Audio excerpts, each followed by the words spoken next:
ISIS, a terror group like no other. They've used cash from oil, extortion, taxation and robbery to fund their self-declared state, spreading through Syria, Iraq and Libya, and through affiliates across the world.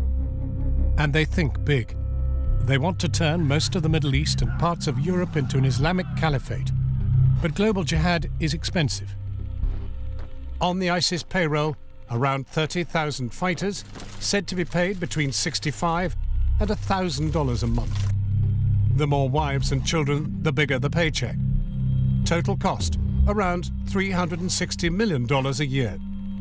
Yet, with a reported $2 billion to spend this year, there is no shortage of cash to splash on insurgency. So where does their money come from? Last June, ISIS pulled off the biggest bank seizure in history in Iraq's second-largest city of Mosul, netting $429 million from the city's central bank. Other smash and grabs across the region bagged them another $70 million in cash and gold. In comparison, kidnap and ransom bring in a mere $45 million, but its propaganda value is priceless. Then there's taxation and extortion, which raked in more than $500 million. That includes taxing salaries, bank withdrawals and slave traders. ISIS moves the proceeds internationally through its own secret network of wire transfers and cash couriers. It is claimed another $55 million has been earned through taxing criminal excavation of antiquities. Ancient statues and frescoes are looted to be sold in Turkey and Lebanon before ISIS destroys what's left. Whilst in Libya, ISIS is reportedly demanding protection money from gangs smuggling migrants, profiting from the refugee crisis they've helped to create.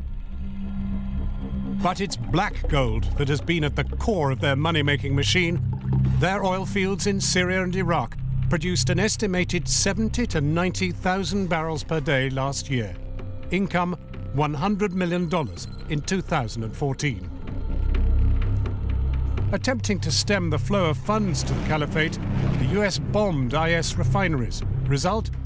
IS just sells the pure and unrefined oil instead. But who buys it?